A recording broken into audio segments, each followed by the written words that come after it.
132, 133. Boleh? Boleh tadi.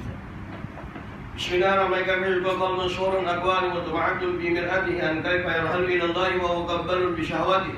Am kaifa yatma'u an yadkhula hadrat Allah wa huwa lam yatadahhar bi janabati ghawlatihi. Am kaifa yarju an yafhama daqaiq al-asrar wa huwa la yatub min habawatihi. Dibahaskan, ditanyakan dengan 4-5 soalan. Kaifa yashraku, 1. Yang kedua, kaifa yarhalu, 2. Yang ketiga, kaifa yatma'u, 3. Yang keempatnya, kaifa yarhal, kaifa yarju, 4. 4 soalan ini dikeluarkan. Kau boleh jawab 4 soalan ini, boleh jalan 4 soalan ini, cerah betul kau dalam mendidik jalan hubungan dengan Tuhan. Syaratnya 4 dia kena jawab. Kaifa yashraku, bagaimana akan datang terangnya hati seorang gambar, hati seseorang yang gambar dunia itu terlukis pada lensa haka dan cermin hatinya. Bagaimana di antara manusia dalam keadaan ibadat, dalam keadaan hati dia nak terang, hati dia dalam keadaan nak menjulur dalam perjalanan menuju kepada Allah, hatinya dalam keadaan bercahaya, hal keadaan untuk disambut bagi hal keadaan cahaya datang daripada Allah, hatinya yang bakal ditenggelam di dalam cahaya Allah, sedangkan hatinya masih lagi dalam keadaan pada ketika itu kotor dan najis dengan lensa-lensa gambaran-gambaran cermin hatinya itu tadi penuh dengan gambar dunia, dan juga hatinya dalam keadaan bengkak dan sakit dengan sebab cintakan kepada dunia. Nak kena buang. Ini soalan yang pertama kena jawab. Kalau masih lagi gila dunia, masa dunia ni barang yang selain daripada Allah. Bini kau tu dunia, anak kau tu dunia, pangkat kau tu dunia, harga kau tu dunia, keadaan seluruh kemewahan kau tu dunia, seluruh barang yang lain daripada Allah itu, hatta daripada sahabat kau pun masih lagi dalam keadaan dunia. Buang. Nak buat apa semua, jangan masukkan dalam hati. Hati milik Tuhan. Jangan kacau. Hati merupakan roh, dia merupakan akal, dia merupakan latifatul rabbaniyah. Dia tak boleh dikacau. Dia milik Tuhan. Kalau orang tak ada kata dia minati dunia, cukup walaupun dia tak melakukan ibadat, itu pun dah satu pengkhianatan yang dilakukan kepada Allah. Kerana hati merupakan di antara tempat kita berhubung dengan Tuhan. Hati merupakan mikrofon kita nak bercakap dengan Tuhan. Hati merupakan speaker tempat kita menerima tajalli ilham daripada Tuhan. Faham betul-betul? Jadi hati itu nak kena bersihkan dulu. Kalau tak bersihkan dia, segera bersihkan dia dengan istighfar, kemudian bersihkan dia dengan la ilaha illallah. Bila tak ada kata angkat, dia katakan Allahu Akbar. Apa yang bunyi depan dia, itu yang akan terbayang dalam hati dia. Kalau dia tengah masak, bini dia tengah masak, apa yang terbau pada hidung dia, itulah sebenarnya yang ada dalam gambaran dia. Bila dalam keadaan nak letakkan hati dia dikunci untuk Allah dan Rasul untuk Allah dalam setiap kali beribadat. Kalau contoh sembahyang maghrib 3 minit, 3 minit pun hati dia tak boleh nak tumpu, nak fokus dekat Tuhan. Umur dah 60 tu, umur dah 70 moyang. Yang balik air raya tu bukan anak lagi, cucu cicit balik. Hati atuk masih lagi dalam keadaan kotor. Gilakan tanah, gilakan harta pusaka, gilakan bagaimana nak tunggu sebelum dia mati. Anak-anak dia dah senang, dah ada tanah, anak-anak dia semua dah siap komplit dan sebagainya. Lebih bala lagi orang tua. Bila tak ada kata dalam keadaan dia dibalakan dengan urusan rezeki sampai mati. Dia tak puas-puas dia dapat duit, dia tak puas-puas dapat dunia. Tamakkan lagi duit pada adik-beradik yang dapat harta pusaka. Tamakkan lagi duit dan bakat pada orang yang lain daripada dia. Hal keadaan ini bala yang mana Allah mengatakan apabila manusia tidak lagi kembali kepada Allah Ta'ala, lalu dia akan dikembalikan kepada Allah dengan satu bala murka yang orang tak boleh nak faham, tapi hakikatnya adalah murka daripada Allah. Saat pada ketika dalam keadaan nak mati, dia masih lagi kebuluh dalam keadaan nakkan dunia, masih lagi ada sifat tamak memikirkan tentang dunia, walaupun nafas dia dah berada pada penghujung dia, tuan-tuan. Oi, kau jangan tengok aku je nak bergaduh. Yang tua-tua ni nampak aman je. Dia lebih banyak pandang gerantana daripada Quran ni. Dia banyak lebih hal keadaan berdengki dia berani bunyi tanah dalam bab lain tak apa sahaja. Nak kembali lagi, dia merupakan sementara itu. Kullukum min Adam wa Adam min turab. Kita daripada Adam, Adam daripada tanah. Yang lepas daripada binasa jasad ini kembali balik kepada tanah. Keadaan dia kata la Arabiyyin wa la Araba, la Arabiyyin wa la Ajamiyyin, la Arabi wa la Ajami illa bitaqwa. Tidak ada perbezaan orang Arab ke, orang Melayu ke, orang Jawa ke, orang Bugis ke, orang Kadasan ke. Hal kadang illa bitaqwa, yang mendapat kedudukan di sisi Allah di akhirat lepas jasad ini. Hal kadang di mana di tanah adalah orang yang bertakwa kepada Tuhan. Faham bang? Nak ulang balik sukatan dia. Sukatan dia nak ulang dia balik dia. Allah hantarkan kau di atas dunia. Bila apa segala masalah yang berlaku pada diri kau, Allah tutupkan segala-galanya. Aku jadikan dunia ini untuk kepentingan, untuk hal kepentingan dan keperluan kau, hei Bani Adam. Dan tetapi aku jadikan akan dikau untuk mengabdikan diri kepada Allah, kepada aku, kata Tuhan. Allah jadikan dunia untuk kita, tapi hal keadaan kita dijadikan pula untuk pengabdian diri kepada Allah. Jangan jadi insan yang terperdaya. Hal keadaan Allah jadikan dunia untuk kita, kita ni untuk Allah. Dan terbalik pula, dia hidup atas dunia, dia dah jadi gila tarak pula pada dunia. Sampai dah tua-tua gila pangkat, dah tua-tua gila kemasyhuran, dah tua-tua dah gila glamour, dah tua-tua gila nak jadi kepala, dah tua-tua. Mana aku cakap sampai subuh. Ini semua penyakit hati. Penyakit ni ada kat situ. Sebab tu sembahyang tak sedap. Sebab tu baca Quran tak rasa. Sebab tu berzikir tak asyik dengan Tuhan. Sebab itu pandang sesuatu perkara tak terfikir tentang hubungan dengan Allah. Sebab itu berlaku satu peristiwa. Seluruh tarian af'al Tuhan ini menggamit bagi hati manusia supaya memandang Allah. Faham tak ya? Kau jangan buat muka sedih. Tak sedap lah aku nak ngajar. Relax. Sedih benar muka kau aku tengok. Faham ya? Lebay-lebay, jubah-jubah, serban-serban, jubah 2 lapis macam ustaz depan ni. Ingat kepada serabut dengan Tuhan. Rupa hal keadaan bertok-tekongkan pada dunia. Rupa bertok-tekongkan kepada pangkat, darjat dan kemasyhuran dalam masyarakat. Ngeri banget. Sebelum mati aku panas, biar aku minum dulu. Buang. Ambil dulu dunia. Rupa banyak kau tak? Geran tanah kau lebih tebal daripada Quran. Ambil, tak ada masalah. Tapi hati jangan kacau. Yang itu milik Allah. Angkat saja takbir Allahu Akbar. Serahkan hati dan ingatan itu kepada Allah. Ini dah baca ayat Quran dalam hati geran tanam. Baca ayat Quran dalam hati fikir tahu apa. Baca ayat Quran fikir raya ni ada korban ke tidak. Baca dalam hati. Baca mulut baca ayat Quran dalam sembahyang. Sedangkan hati merewang, tidak ada urusan dengan Tuhan. Soalan yang pertama keluar. Sampai bila kita nak berwayang dengan Tuhan? Mulut cakap lain, hati cakap lain. Kalau bini kita kelentung boleh.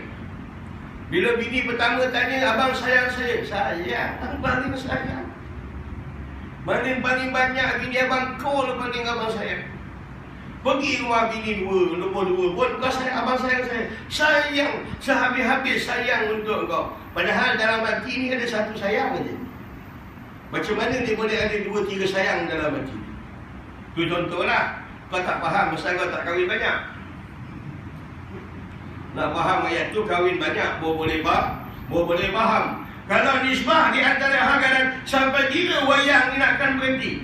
Sampai bila drama ni nak berhenti? Mulut memuji akan nama Allah, hati kusut dengan Tuhan. Mulut memuji akan nama Allah, hati berintim dengan musuh Allah, yakni selain daripada Allah, dianggap musuh dalam urusan batin dalam menuju kepada Allah Ta'ala.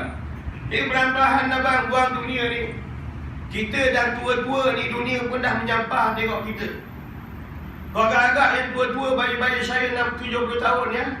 Agak-agak besok pagi kalau kita pergi bus stand, pakai seluar merah berkilat, baju belang-belang, t-shirt, cap buaya, masuk baju ke dalam, rambut belah tepi, kau agak-agak layak ke lagi muka kau? Agak-agak. Jangan dia panggil. Nak pakai ribbon pun dah tak boleh. Pasal ada pakai kemih mata. Kau pakai ribbon lagi tak nak. Lagi tak nampak. Dunia pun dah tak nak kita dah. Dia tak perasan ke dunia dah nak tarakkan dia. Nafas yang kau tarik mendekatkan pada kubur. Nafas yang kau hembus menjauhkan daripada dunia. Ayat ini dah berulang-ulang saya bercakap. Maka dengan sebab itu, bila tak ada kata kosong, buat kosong. Tubuh. Nak pergi, nak menghadap dengan Tuhan. Usalli. Qul a'udzu birabbin nas, malikin nas. Usalli. Hadapkan hati kepada Allah. Nak hadapkan. Minta, ya Allah, aku tak ada daya, aku tak ada upaya, melainkan bersandar kepada Kau ya Allah. Segala-galanya melainkan dengan Kau ya Allah, melainkan dengan Kau ya Allah. Minta di antara Allah yang pilih ibadat. Tanggalkan, jangan mendakwa ibadat kepunyaan Kau. Angkat saja takbir, rasakan di bawah diri Allah, maka hati itu akan jadi ada muamalah dia dengan Tuhan. Bila kau sembahyang, kau terlupa yang Tuhan yang kau sembah itu sedang menilai, yang itu hati dan roh merewang ke dunia. Habis segala dia pergi. Kadang-kadang bukan yang baik itu, yang buruk pun ada di tempat. Ini soalan yang pertama, cuba jawab. Adakah hati aku dah terlepas kasih kepada dunia? Adakah hati aku tak ada cinta kepada dunia? Adakah hati aku tak sayang kepada dunia? Soalan ni jawab sendiri. Tak payah cerita kat orang. Saya dunia ni tak ada apa dah Ustaz. Sudah, wayang kau. Aku nanti jawab sendiri. Wayang. Duit ada 500. Masuk pergi kat masjid, masuk RM1. Tak sayang dunia lagi. Apa salah masuk sekali? Paling teruk sekali sembahyang kat masjid Rumbia ni keadaan dah 30 tahun dah. Tak pernah masuk 100, 200 dalam tabung. Itu boleh duit RM1 koyak. Duit RM5 yang plastik dan pecah. Hoi, kau janganlah masam muka macam kena kat kau je baik. Jangan masam muka. Maka disembah dalam fikir soalan, adakah aku dah dakar betul hal keadaan? Adakah hati aku tiada? Adakah aku dah mutlak di antara hal keadaan dah buang pada dunia? Tak kasih pada dunia, tak cinta pada dunia, tak rindu pada dunia, tak ingatkan kepada dunia? Cuba jawab soalan yang kedua. Anda ini malam ini dalam keadaan tidur, isyak kalang adalah isyak yang terakhir. Besok tak akan sembahyang subuh. Besok orang ramai dekat rumah kita. Besok orang bacakan Yasin. Bilal akan mandikan kita, kemudian dikapankan kita, imam sembahyangkan kita, hantarkan dalam liang lahat, tutup dengan papan daka, hal keadaan dimatikan kita untuk pertemuan yang hakiki kepada Allah Ta'ala. Adakah kematian itu satu berita gembira kerana dapat meninggalkan dunia dan bertemu pada pencipta? Itu jawapan yang paling tuan-tuan boleh jawab dalam hati tuan-tuan. Oi, ya. Sial bang Kalau budak-budak muda tu kira dunia tu munasabah. Kalau kat tempat aku ni dah tua-tua, 60 tahun, 70 tahun perempuan, pergi ke orang kenuri arwah, wangi-wangi lagi. Janda 60 tahun, 70 tahun, pakai lipstick lagi bang. Tapi tak kena dah hujungnya sikit. Tamat mentua siapa ke tu kau boleh? Iya, bukan aku jereka cerita ni.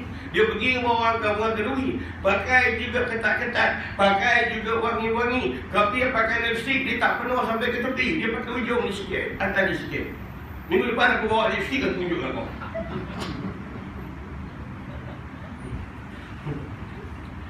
Nak lari ke mana lagi? Nak lari ke mana? Nak ke mana lagi? Dunia dalam sampai satu tahap cinta manusia ni, hal keadaan terlampau terpaut dia kepada dunia, sampai Allah dah tarik dia ke arah kubur, dia masih lagi bergayut kepada dunia. Allah tarik dia dengan tali ubat di kepala, masih lagi dia nak bergayut dunia. Allah tarik dia lagi dengan kulit dia berkedut, dia bergayut lagi dekat dunia. Allah tarik lagi gigi dia digompongkan, dia bergaut pada dunia. Allah tarik lagi tulang dia digenggangkan, dia masih lagi berpaut pada dunia. Hal keadaan Allah tarik kekuatan dia menjadi lemah, supaya hal keadaan berhadap kepada Allah, pergi kepada kubur dan berhadap kepada Allah pada saat akhir, berhabis-habisan dia peluknya dunia ni, tak nak melepaskan dunia. Padahal tarikan Tuhan dah banyak daripada sudut, supaya manusia hati memandang dan cenderung kepada Allah. Faham? Nampak orang tua ni lembut, tapi dalam agama degil. Sebelum aku panas, minum dulu. Tenang Okey bang, pelan-pelan. Itu soalan pertama tau. 5 soalan ni, kejap ni. Agak-agak. Kalau kau tak boleh tahan, kau balik. Kau tak payah nak umpat-umpat aku. Kau tak boleh tahan, balik. Daripada kau duduk dalam masjid ni, belajar pun tak nak, dosa pula kau dapat. Jangan. Dia cakap je, saya tidak tu. Dia pun tak buat, tak tidak. Dia ni yang ngajar orang, duk beng orang je, duk beng orang je. Sejarah berlaku kat 2-3 hari. Minggu lepas bisa. Bila saya bercerita tentang masalah hukum, saya sentuh sikit bakal kami. Satu masjid dalam Melaka, waktu asar dia SMS kawan-kawan dia. Hari ni perempuan kita keluarkan kuliah Ustaz Asbullah. Daripada orang jemaah 80-90 orang, orang tua-tua, tinggal 10 orang ni. Oh, dahsyat permainan manusia. Faham? Nak pula kalau saya kata kempen kahwin cerita buat kahwin dua ni, lagi dia marah. Kitab ni nak bawa jalan ke Tuhan. Kalau siapa yang nak ikut ajaran kitab ni pergi ke Tuhan, maka tinggalkan nafsu tu. Bukan aku suruh lelaki kau kahwin. Kau dengar cerita kahwin dua pun nafsu kau dah marah. Apa kejadah kau belajar kitab ni? Are you understand? Faham betul-betul? Kalau orang tanya kitab ni keras, ya memang kitab ni untuk penyucian. Memang menyuci. Saya sendiri bercakap waktu saya sakit. Kalau aku baca seseorang, aku tampar diri aku ni. Pasal kadang-kadang kau untung ada peringatan. Ada peringatan Allah bagi.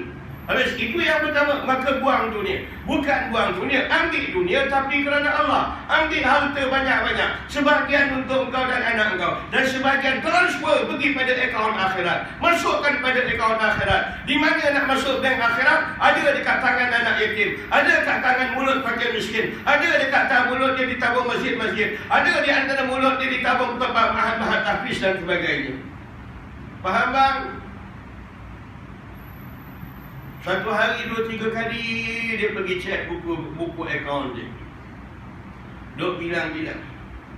Kerana bank tu lepas, kalau orang tua-tua dulu lah, sekarang tak pakai buku lagi dah. Kalau orang tua-tua dulu lepas dia masuk duit, kerana bank tu dah kasih di buku, dia macam tak percaya kerana bank tu, dia kira balik kat luar. Betul tak betul dia campur ni? Betul tak betul? Aku punya hati kuat, orang tua-tua ni jenis kedekut jentik dunia. Orang kedekut ni kau nak jam dia senang je. Kalau dia tengah bilang duit, kau datang, dia terpejat. Apa dia? Apa dia? Kalau kau tengah kira duit, dia tengah kira duit, kau datang, dia terpejat. Oh, itu tanda orang kedekut. Siap banget. Siap. Duit. Kau baca. Hampir ada lagu lah nama duit. Lagu tu cap duit nama duit. Maka buang. Ambil dunia. Kalau contoh satu orang bilang perempuan umur dia dah 70 tahun. Dia hangkan anak-anak semua dah bagi kasih untuk makan dia cukup. Tiba-tiba dia meniaga. Orang tanya Mak Bilal, kenapa Mak Bilal meniaga lagi? Ya Ustaz, untuk makan dah cukup. Saya beli, saya buat ni Ustaz. Tak ada niat saya nak simpankan untuk meniaga ni Ustaz. Semua meniaga ni saya ambil peluang untuk saya bersedekah Ustaz. Kalau ada tak ada kata dekat Rumbia orang macam tu semua, aman sebenarnya padi. Apa dia? Aman semerah padi. Jual kuih tak habis. Tak ada dah dia nak kasih orang. Tahan kuih tu basi kat rumah tak ada. Faham? Gila, kau nak pangkat, nak kira pangkat, nak jadi ketua, tapi mentadbir mesti berlandaskan dari fakta hukum Tuhan. Bukan berlandaskan daripada nafsu. Kalau kau tak ada kata daripada pangkat kecil, kau tak boleh buat keputusan kau. Mesti dia akan nak menepati pada syar'i itu. Tapi ambil dengan Dewan Syura dengan bermusyarat. Kalau begitu juga pangkat yang lain, sandarkan kepada hukum Tuhan. Kalau seandainya di antara kau girakan, di antara hal kanan, apa saja kau girakan tentang dunia, sandarkan perkara itu sebagai laluan ketenangan dan ketenteraman jiwa kau dalam berhadap kepada Allah. Kalau contoh, kalau tuan-tuan tak ada kata, dulu dalam keadaan susah, bila semaya untuk mikirkan cari duit, lalu Allah pun mudahkan dapat rezeki. Minta rezeki itu tadi hal kadar supaya tidak menimbulkan lagi kebimbangan tuan-tuan ketika ibadat, tak dapat tuan, tak perlu ingat duit lagi pada ketika. Allah tolong jaga begitu. Bila kau pujang, semayang waktu subuh, dalam keadaan dia mengagam, kejap-kejap tu teringat makwa, kejap-kejap tu teringat makwa. Semalam hantar makwa, turun depan rumah, makwa dia pun kasih pula intis kayu. Dia pun semayang subuh, teringatkan makwa dia buat macam tu, moncong dia kejap-kejap terangkat. Kemaruk, ni jenis kemaruk. Orang macam ni kalau dia kahwin, biasa dia jadi hamba perempuan. Faham? Oi. Dah mula dah apa? Dah mula. Nisbah begitu dia, nisbah begitu. Jadi bila tak ada kata, engkau teringatkan akan perempuan, Allah temukan kau jodoh. Bila dapat jodoh, moga-moga dengan jodoh pertolongan yang datang daripada Allah, matlamatnya akan menimbulkan ketenteraman engkau dalam melakukan ibadat kepada Allah. Bila kau tengok anak kau ramai, hal keadaan kau rasa nak pergi mana-mana jauh, lalu hal keadaan benda kadang-kadang terfikir dalam sembahyang kau, lalu Allah datangkan rezeki, lalu kau belilah kereta pada ketika itu. Hal keadaan Allah bagi kereta bukan sekadar untuk kemudahan kau, tetapi nak menolak perkara yang kau sibukkan ketika melakukan ibadat, supaya setiap kali kau melakukan ibadat kepada Allah, jernih hati kau, hal keadaan layak menjadi tajalli bagi sinar bayangan ketuhanan. Itu matlamat dunia. Bukan dunia diambil, Allah diusir. Faham? Faham tuan-tuan? Jangan salah faham. Itu bab hati. Dia ada jantung sebelah kiri. Kalau zikir, la ilaha illallah, la ilaha illallah, nyak ke sebelah kiri. Kau tahu nyak atau nyak? Bahasa kau pakai nyak tu. Okey, aku seorang pakai nyak. Illallah tu nyak ke sebelah kiri. La ilaha illallah, la ilaha illallah. Itu je. Tarikat Sofi buat macam tu. Degil orang wali dah tunjuk jalan, tak ada nak ikut cara dia juga. Ya illallah. Engkau hantar ke mana ni? Macam salam, biasa macam ni, macam orang tu minum air daun ketum campur dengan daun teruk. Minum air ketum campur daun teruk. Itu dia jadi lah. Antum ikut lah macam mana? Pegang pada kata hati, segala bicara pada hati. Hati jangan bercakap dalam hati yang buruk-buruk, kerana di tempat kita berkata dengan Tuhan, di tempat kita berbicara dengan Allah. Hati ini jangan dikotorkan cinta dan ingat pada dunia, kerana di tempat hal keadaan Allah mentajadikan bagi segala ilham suci dia, tuan-tuan. Jaga baik-baik. Hatimu jaga, habis. Atau bagaimana akan pergi menuju kepada Allah Ta'ala padahal dia masih terikat belenggu dengan syahwat hawa nafsunya. Engkau nakkan roh naik pada hadirat Allah. Kata as-salatu mi'rajul mu'min. Adapun salat itu mi'raj roh orang mukmin menuju kepada hadirat Allah. Macam mana roh dan ingatan hati tak boleh naik kepada Allah? Pasal kaki kita terbelenggu dengan syahwat. Makan kuat, tidur kuat, minum kuat, minum teh kuat. Dah balik-balik, dah lepas minum teh nak balik, kawan tak tegur, jom kita minum sawan lagi. Duduk balik orang tua ni, minum lagi secawan, lepas lagi bantu. Malam makan dengan keadaan banyak. Bila ibadat dalam keadaan berlaku pada waktu malam, akhirnya ibadat itu jadi kosong. Tidak ada apa ikatan, tidak ada apa-apa ikatan dan hubungan dan muamalah hati dia dengan Tuhan dalam setiap ibadat. Kita nak macam lagi macam dalam keadaan kita nak buat.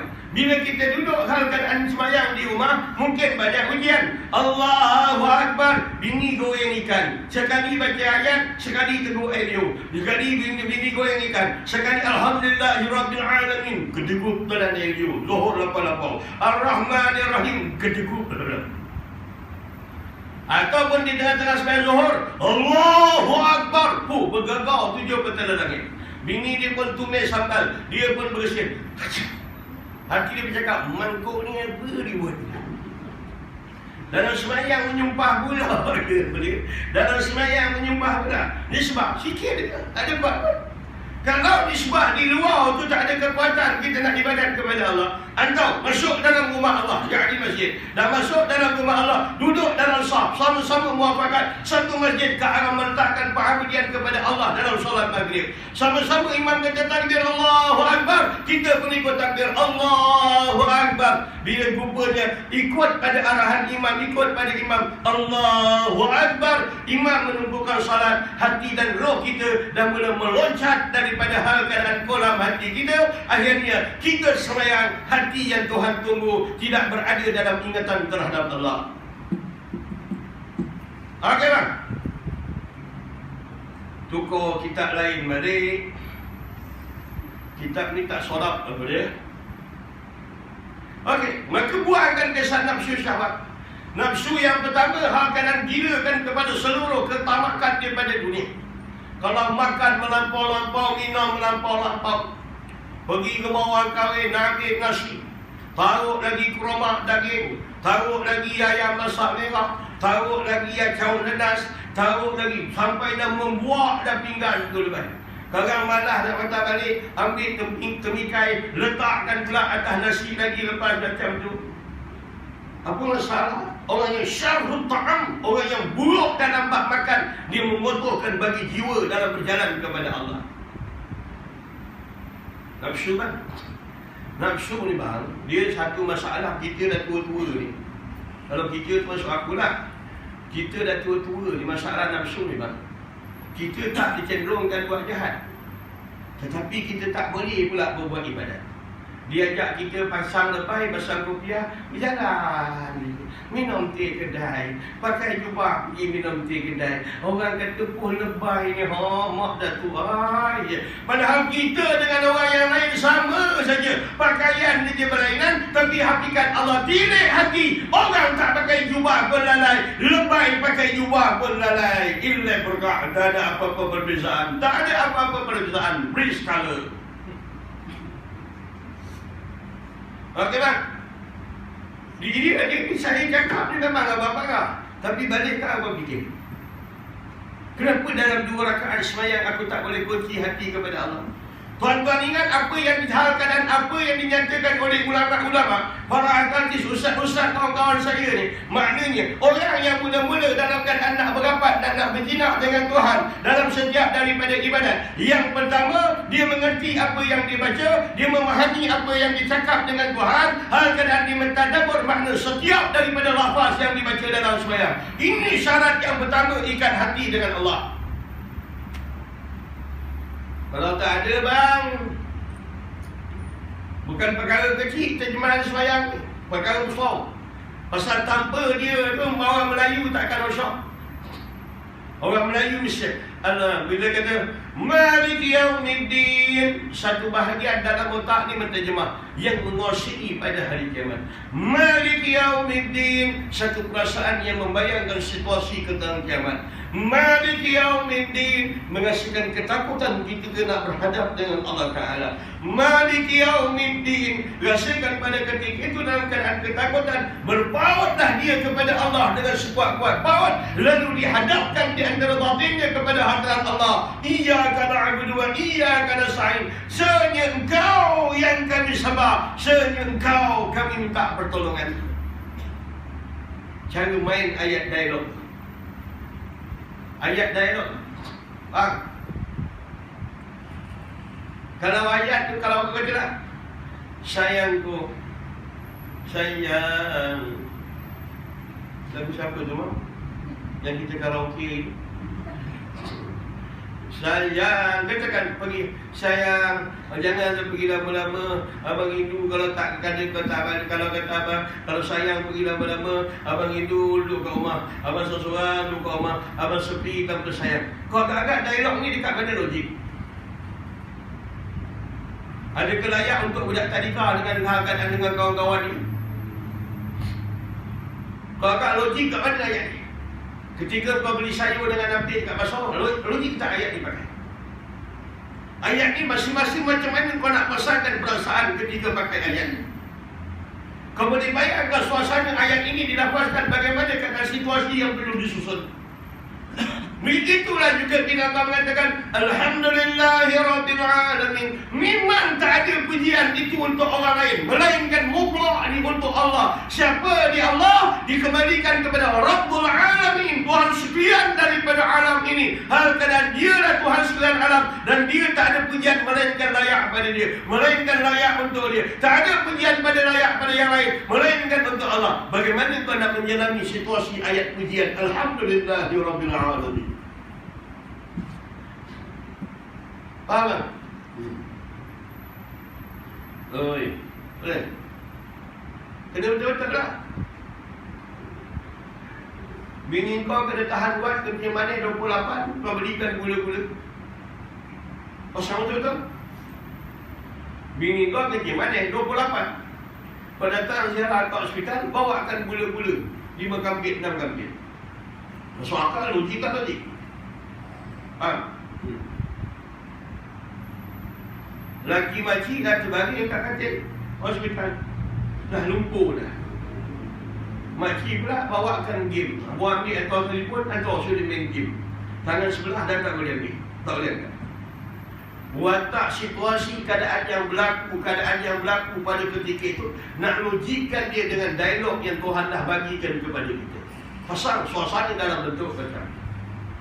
Itu aku potong. Kalau aku tak potong, nak katakan macam tu, bagaimana siapa yang kau puji kepada siapa yang kau puji? Anda ini hal keadaan zat yang kau puji. Kau tak kenal siapa yang kau puji. Hal keadaan kau menghembur saja pujian. Sebab sepanjang daripada kehidupan, dia tak pernah belajar kitab untuk mengenal siapa Tuhan dia.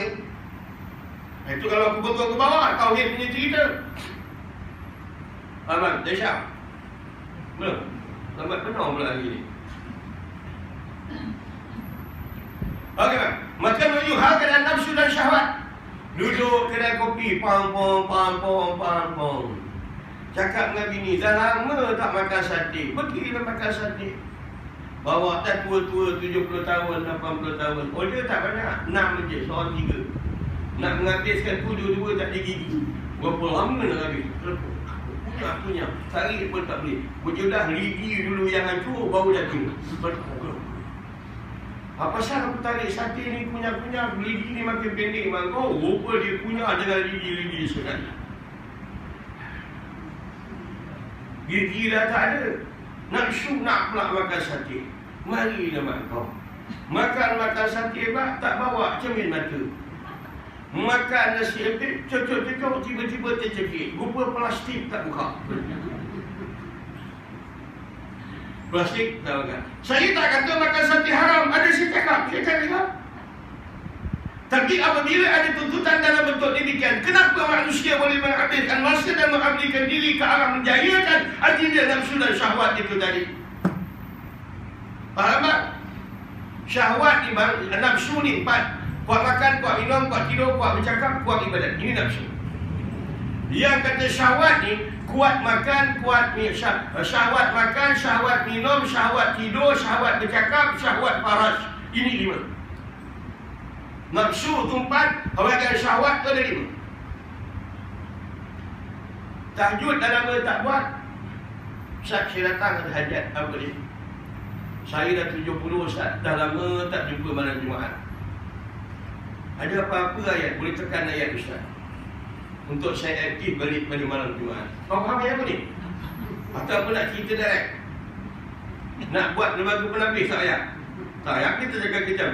Ni suami dia, kalau dah umur 70 tahun, dia fikir bagaimana dalam keadaan nak menguatkan bagi syahwat faras dia itu tadi, untuk mendapatkan kesukaan bagi isteri dan kesukaan bagi diri dia. Sampai tahap begitu. Allah Akbar. Macam mana? Time minum dengan Ustaz Asmula, minta laku TO je. Minum-minum seorang-seorang, kopi jantan, kopi double. Kopi jantan, lebih jantan. Faham? Kau faham macam tu? Jangan salah faham. Biasa minum kopi, lebih susu. Nasi goreng Cina lebih. Betul? Nasi goreng kampung lebih. Kopi jantan 1, jantan lebih. Maka pergilah dalam keadaan menuju dia dengan keadaan terikat pada nafsu dan syahwat. Hatta daripada nafsu dan syahwat ini bukan sekadar dalam keadaan melalaikan dia daripada Allah Ta'ala. Bahkan nafsu ini juga dia mengatur bagi ibadat manusia. Dia beribadat bukan kerana wajah Allah, tetapi dia beribadat kerana kepentingan nafsu. Dia jarang datang masjid kecuali pada hari raya haji dengan hari raya puasa. Dia datang dia dalam keadaan dia jarang sembahyang sunat dekat rumah, tapi dekat masjid dia rajin dalam keadaan sembahyang sunat. Dekat rumah, dekat masjid, dia pakai jubah 2 lapis, serban gamis besar, kemudian dalam keadaan dengan minyak wangi, dia sembahyang kat rumah tak ada. Itu dia kain pelekat. Dia punya bulung pun taruh tepi je. Lepas tu pakai pula baju pagoda. Itu pun dah berlubang digigit dia lembu. Kemudian lepas tu songkor tak sempat capai. Ambil sekat ini selekop dia dah macam orang mesin rumput. Tak sama ke Tuhan yang kau hadap di rumah dengan Tuhan yang kau hadap di masjid? Faham?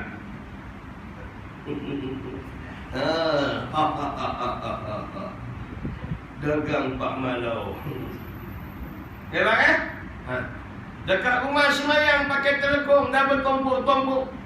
Orang ingatkan goti canai hang rupa telekong ni. Kalau nak pergi masjid, telekong Khadijah bagai lekong. Telekong beli Mekah lekong. Telekong dekat tengkuk kepala ada tulis Malaysia. Siap ada tulis Malaysia belakang lagi.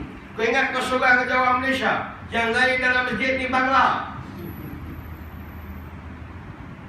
Dia akan beribadat, orang yang mengikut nafsu ini, dia tak akan melakukan ibadat melainkan ada kepentingan peribadi. Bukan tak ada imam dalam Melaka ni. Bila dia kena pecat daripada imam, hal keadaan 8 bulan dia tak naik masjid. Bila dia kena pecat daripada imam 8 bulan dia tak naik masjid. 8 bulan dia tak pergi datang kuliah. Padahal awal daripada bab ini dah kita min alamatil i'timad 'ala al-amal nusair raja' ila al-wujuh salat. Peringkat yang pertama, nak membuktikan bahawa ibadat kau itu adalah kerana Allah. Di mana dalam keadaan kau tak meninggalkan akal dia, walau dan kau tidak akan putus asa walaupun apa pun dalam keadaan yang terjadi. Kau pergi masjid kerana Allah atau kerana imam? Kau pergi masjid kau kerana AJK ataupun kerana Allah ataupun kerana AJK? Kau pergi masjid kerana Allah ataupun kerana rumah kau sebelah masjid? Hal kerana kau pergi masjid ke depan .com tak baik. Alright. Jangan kau kecil hati. Ni aku nak betul, kita nak betulkan niat ni. Nak betulkan. Ada orang datang masjid bukan nak sembahyang kerana Allah, bukan nak datang masjid, tapi beratur dengan bini. Naik muak tengok bini, lari ke masjid. Kalau bini dia ikut datang masjid, dia patah balik sembahyang rumah. Dia datang masjid nak elakkan bini dia. Kau ingat niat macam tu ke? Jangan salah faham. Jangan salah faham. Makin tu lagi. Cuba tengok, kita yang dah tua. Kita masuk aku. Kita yang tua. Lepas subuh sampai zuhur, di mana hati kita dengan Allah? Ding. Kat mana? Dan naik haji, kopiah tak tinggal. Kulu kili lebay. Tercotet kopiah. Rupa hati tak hubung dengan Tuhan. Umur dah berdekat tua, tarik nafas kadang-kadang baru dah kapur bagus, masih lagi tak berpaut lagi dengan Allah. Kita ni kita.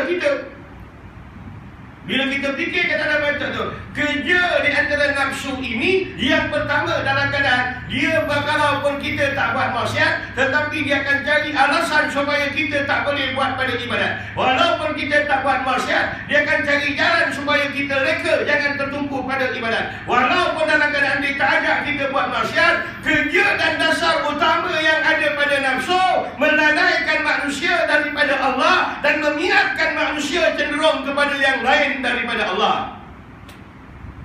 Hari Western abang kau ni kita bawa cucu pergi Tanjung Bidara nak. Dah lama tak tengok laut. Inilah si Dugong ni cakap lah. Bapak ni pun tunggu je. Mak kata orang mengantuk ke Selatan. Jom. Siap bawa seluar pendek batik lagi. Duduk. Orang tanya satu ulama. Tanya ulama lah, dia sedengan. Ustaz, apa hukum perempuan yang mengkerimkan muka dia biar nampak putih? Kerja tu tak masuk di akal. Mak Sadi datang kat Malaysia ni, terlentang tengah-tengah tepi pantai tu, nak hitamkan kulit. Orang Melayu pula sibuk nak mutihkan gua.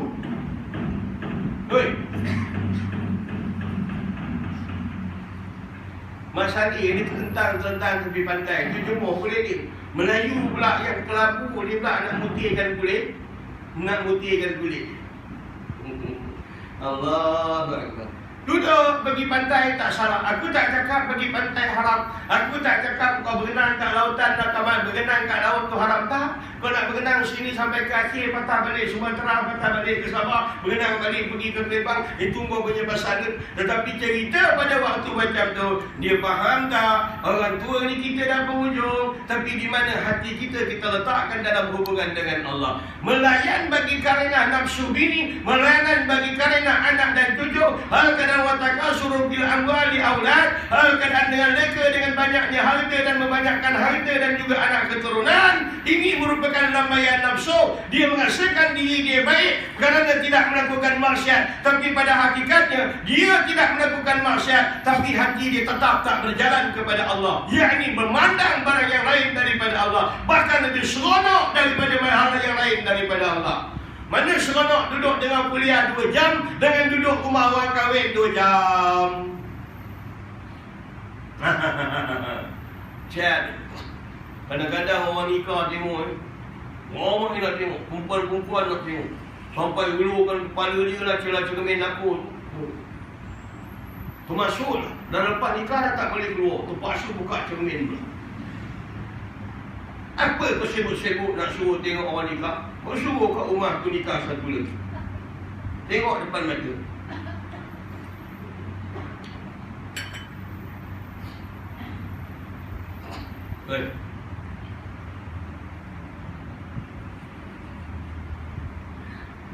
Kau mana takut kalau duduk kat kubur, tiba-tiba kubur tu macam-macam bau dia keluar? Kau takut tak? Takut? Mana kau lebih takut? Kau tengah nikah, tiba-tiba bini 2 kau letak.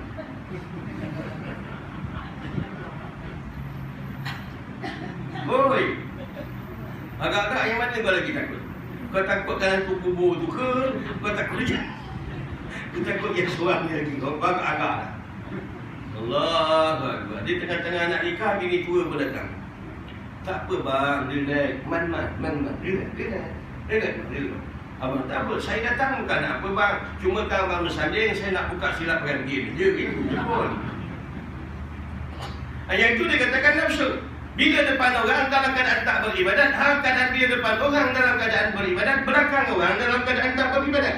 Ibadat yang dibuat itu hal keadaan berlaku dengan sebab hal keadaan hasil daripada sesuatu daripada tekanan. Dia tak akan berpaut kepada Allah, melainkan anak dia sakit, bini dia sakit. Bahkan hal keadaan lain daripada itu, hal keadaan dia bermain lagi dengan nafsu. Bila hal keadaan dia ada duit, dia mengingat dia dengan Tuhan. Bila dia ada duit, dicampakkan ingatan hati dia kepada ingatan dia kepada Allah daripada hati dia. Nampak tak? Siapa Tuhan yang kita faham? Bila kita tak ada duit, bila anak bini sakit, kita bawa dengan Tuhan Allah. Sebut aja Allah alif lam lam ha pada ketika dalam keadaan tertekan dengan masalah pada ketika itu. Allah, tolong Allah, tolong aku ya Allah. Sebut Allah tu tekut, rasa hati tu kuat bawa dekat Tuhan. Bila Tuhan turunkan anak bini dia pulih, dia pun campak ingatan hati, campakkan Allah daripada ingatan hati dia. Bila takdir kata dia dah dapat duit pada ketika itu, dia campakkan ingatan dia kepada Allah, keluar daripada kotak hati dia. Itu nisbah faham manusia yang Allah ulang 2-3 kali dalam Al-Quran. Apabila didatangkan mereka dengan sesuatu yang mudarat, lalu mereka bergantung kepada Allah. Apabila mereka dilepaskan daripada mudarat, dia kembali balik kepada kelalaian yang asal. Nak contoh? Contoh hari itu aku bagi apa kat kau? Contoh yang paling terang. Orang nak pergi umrah. Bila nak pergi umrah ni, dia naik kapal terbang, setengah orang dia takut. Terus dia nak pergi tu pula, tiba-tiba baca surat khabar dekat LIA, ada kapal terbang kena tembak. Ditembak oleh Ukraine. Lagi dia takut. Dia tanya pilot tu, ni dari Rusia tak? Naik aja kata kapal terbang tu di posisi. Ya Allah, ya Allah, ya Allah, ya Allah, ya Allah. Sampai dia tidur. Bila dia sedar balik, belum lagi turun kapal terbang ni, langkah awan gedegu. Ya Allah, ya Allah, ya Allah, ya Allah. Paut dia kami kuat. Pasal apa dia tak jadi samsian? Pasal apa dia takut? Pasal kaki dia tak ada pada bumi yang nyata. Turun saja dekat Jeddah, turun saja pada ketika itu, iya sarapan. Tak ada cakap Alhamdulillah, hilang takut daripada hati dia. Terus lepaskan immigration, buku aku mana? Buku. John aku mana? John. Tadi masa takut, panggil Allah. Dah hilang takut, panggil John. Abang? Nampak? Orang lebih kuat, orang boleh ibadat sembahyang sunat malam berapa rakaat. Mula-mula bangun malam ni dah belajar kitab ikam. Malam ni insya-Allah tahajud 8 rakaat, witir insya-Allah 11 rakaat. Insya-Allah. Dia sembahyang you tahajud dah masuk 4 rakaat, dia dah mula muka kuda kena air. Insya-Allah. Dia pun lepas tu nak buat witir, tak nak buat janji nak buat 8, tiba-tiba buat 4. Kemudian witir janji nak buat 11, dia dah buat 3 je. Itu pun sembahyang witir 2 rakaat. Rakaatnya saja sembahyang witir 1 rakaat tu pun sembahyang duduk. Ni nafsu ni bang. Nafsu ni kalau dia dah menguasai manusia, yang pertama ibadat tu jadi bosan. Nafsu ni paling dibenci orang baca Quran. Nafsu ni paling dibenci orang yang berzikir. Nafsu ni paling benci kalau dengar azan nak pergi masjid. Nafsu ni paling benci kalau tak ada kata orang minta derma, dekat datang dekat dia. Nafsu ni paling benci, nak itu banyak tu. Paling benci bila dia sembahyang imam baca panjang-panjang. Waladhdallin, amin. Bismillahirrahmanirrahim. Yasin. Dia berdoa, ya Allah, janganlah habiskan Yasin ya Allah. Ya. Janganlah habiskan Yasin ya Allah. Dalam sembahyang tu dia berdoa tu. Saya kata dalam bab yang lepas, semangat malam tadi, malam Jumaat, semua program jalan macam biasa. Pagi datang sembahyang subuh, Allahu Akbar, imam pun lepas baca Bismillahirrahmanirrahim, alif lam mim, tanzilul kitabil la raiba fihi. Allah, sujud sejadah. Kalau aku tak aku mari panjang, aku tak ada datang. Aku cakap dengan dia je, padahal benda ni main tiap-tiap pagi Jumaat. Kalau dapat imam kau boleh dia lancau baca dia nampak. Kalau dapat setengah imam tu Tanzilul kitabil la raiba fihi min rabbil alamin. Am yakunu terbuang lutut dari ke tepi bang. Gaut. Dia turun daripada rokok. Lepas rokok sami Allah liman hamidah, orang semua turun Allahu Akbar. Dia turun cakap Allah Akbar tu, dia nahan sakit lutut. Allah Akbar. Macam wali-wali dia sembahyang. Ingat dia asyik dengan Tuhan, lupa nahan sakit lutut. Sembahyang duduk, saya bersebar. Dah sembahyang duduk, dia bangga pula. Aku orang tengok macam mana pun dalam keadaan aku cacat, macam mana pun keadaan aku bagi gini-gini, tetap aku dalam keadaan sembahyang. Engkau terlupa yang Allah dah tarik nikmat rokok kat kau. Kau terlupa yang Allah dah tarik nikmat sujud kat kau. Yang itu kau tak baca. Dalam sembahyang tak kerusi, kau nak bangga lagi. Saja je cakap. Faham? Dia bangga di sembahyang. Itu contoh lah bang.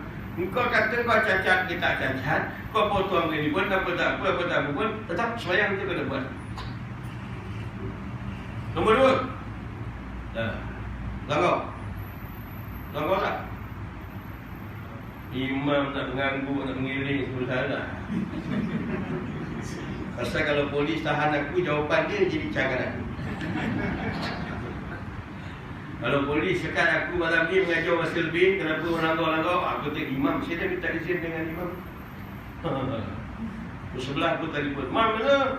Dia lokap Ustaz. Dah ke lokap pergi. Allah Akbar. Ya, masing-masing. Dia tak lepas tahun 2 tahun bang. Kalau kata pakar ni, Covid ni 5 tahun bang. Dia tak kurang 5 tahun bang. Dia punya jalan. Mesti ikut dia dalam keadaan itu.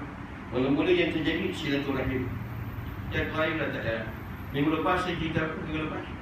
Dan silaturahim dah tak jalan. Ikut pula style Yahudi pula. Ikut pula style Nazi. Nak salam tak boleh. Dan ikut stand Nazi pula. Boleh? Stand Nazi. Freemason punya jaga. Nak cantik lagi? Baik kau buat macam ni aja, muak.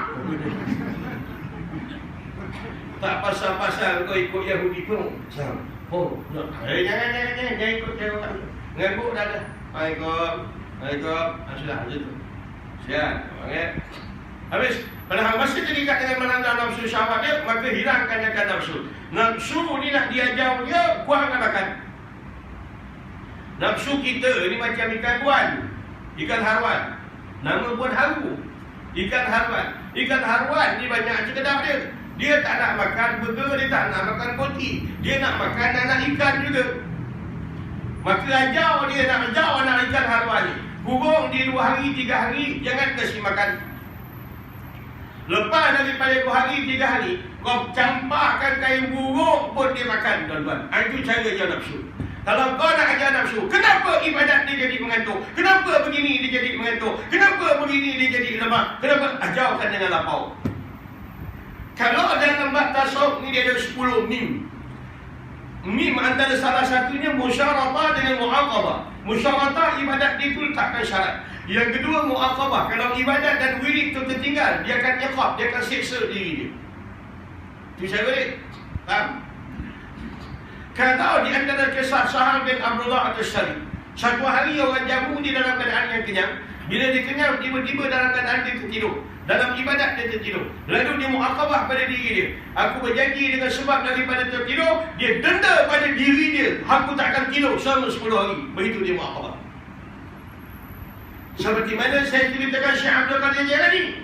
Syekh Abdul Qadir Jailani kalau dia terlepas pergi ke masjid sembahyang subuh, waktu duha, dia akan denda diri dia sembahyang 100 rakaat, tuan-tuan.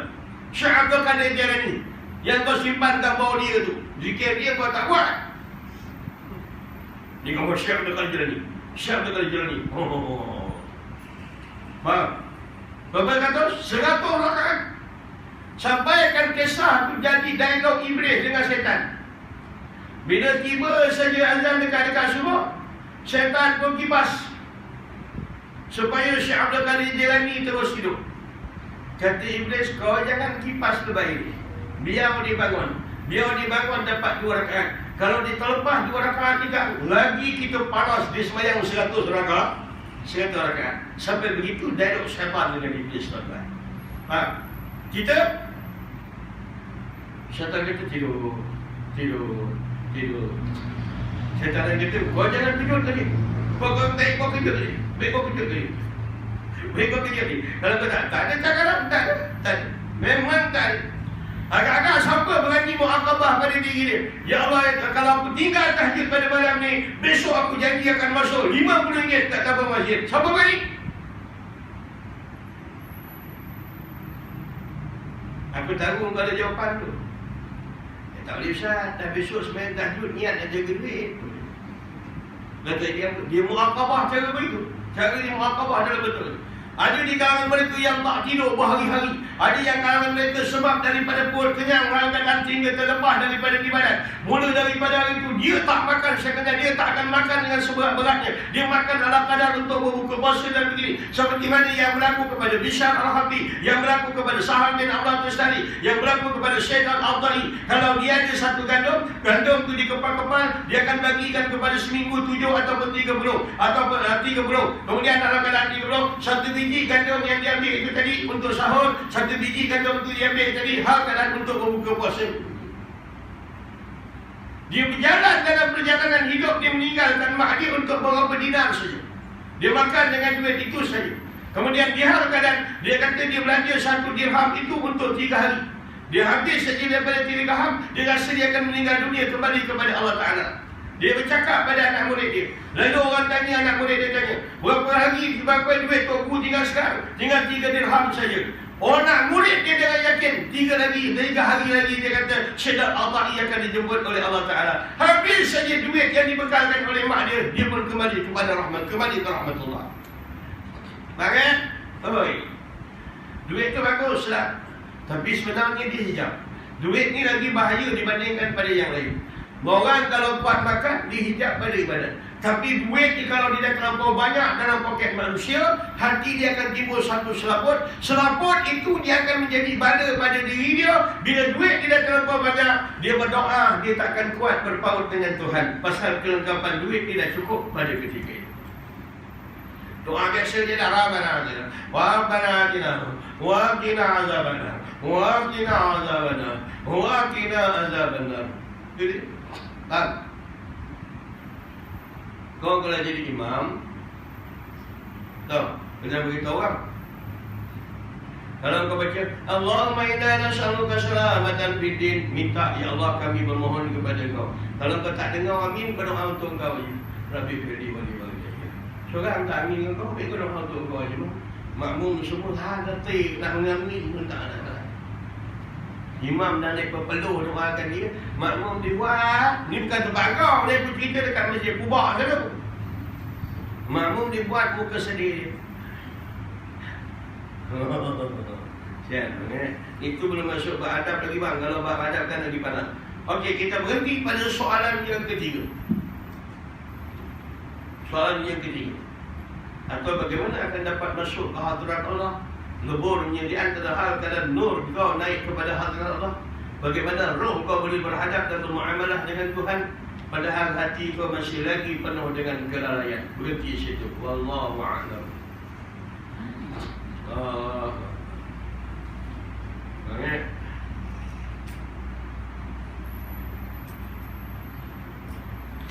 Atau kita kuliah sebulan sekali, tapi sekali kuliah sejam setengah. Boleh?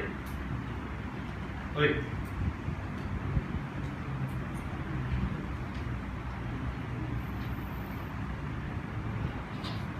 2 minggu lagi dia datang masjid, pergi tidak. Bersalah tak? Kalau pergi kan, didik telinga aku dikit ni. Kalau tak pergi kan, pasal tak sedap, tak rasa. Jadi kita tempat menyucikan hati, nak bersihkan hati, nak siapkan diri untuk layak menerima bantuan daripada Allah. Kalau kau kata kitab yang berkritik, memang sebenarnya kitab yang berkritik dalam bab muhasabah.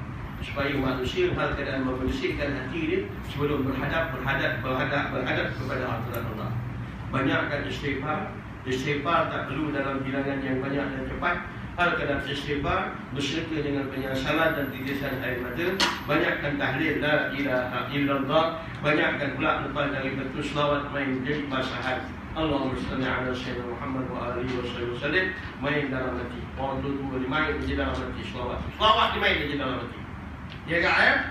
Dalam hati selawat Allah. Tak payah bunyi, dalam hati. Duduk tengok lelaki makan Allah.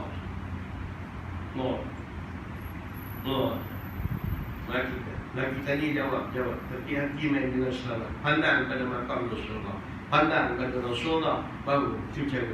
Pokok pangkal nak tunggu pada waktu-waktu yang terhad, waktu yang tertentu. Pakcik-pakcik, abang-abang nak beribadat, kita tak ada kekuatan. Jadi mulakan wuduk dikekalkan, bermainlah istighfar dengan selawat ini lazim-lazimnya hari-hari berjalan. Yang buat dengan beradab atas jadah itu memang tetap. Istighfar 70, la ilaha illallah 100 menghadap kiblat, dan selawat 100 menghadap juga kepada kiblat. Tetapi lepas daripada itu wuduk dikekalkan, selawat dengan istighfar ni kadang berselang-selang. Kadang-kadang bila jalan main istighfar, menyesal, menangis orang-orang dalam kereta. Kemudian kadang-kadang main selawat, tiba-tiba menangis, tiba rindu pada Rasulullah. Ya, perhatikan. Ya Nabi, salam alaika.